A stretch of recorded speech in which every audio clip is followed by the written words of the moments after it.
I guess I'll just go into depth a little bit about the journey. You know,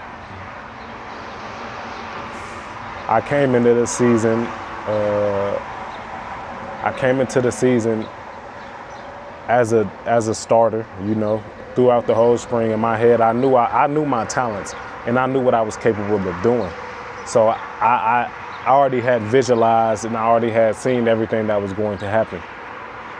So when it didn't when it started to go left, and things started to go left, and it started to not play out the way that I have thought it was going to play out, you know, it was easy for me at first to hit destruction mode and just be like, not again, you know, because I've been patient. I've been patient for a very long time. I've been patient for a very, very long time with my passion and with chasing my dreams. You know, that's something that I live by, just walking by faith. But it was hard for me at first to see it. But I'll say one thing that I never lost was hope. And one thing that I never lost was faith. I knew that at some point my time was going to come, whether it had been that season, whether it had been the next season in my life. But I knew at some point my time was going to come.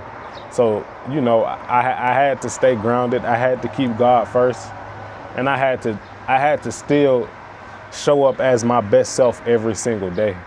You know, even when everything around me was telling me not to.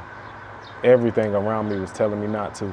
And the good thing about it is when I was able to, the fact that I was able to do that has now prepared me for this season that I'm in now.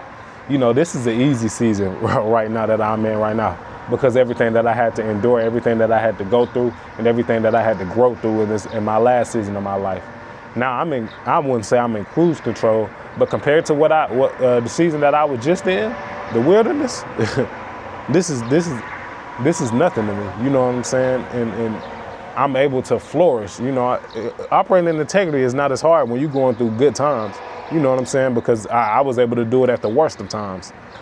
So, you know, never let your outcome, never let your external, never let your situation dictate how you show up as a man, as a woman, and as a person, for not only yourself but for the people around you.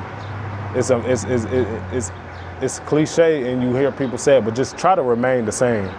Remain the same through it all. And if you can remain the same through it all, continue to be your authentic self through it all, in due time and your time will come. And not only that, everything will work out for you easier, better, and just in a more fluent and natural way. It won't feel forced. It will just feel all natural. And when that time comes for you to be on the stage in the spotlight, you'll be completely prepared, because you know everything that you've been through. You know all the cuts, all the scars, all the bruises, everything that God has brought into your life to make you into the person that you have called you to be. So just let that lead you, let that guide you, and just keep your head up.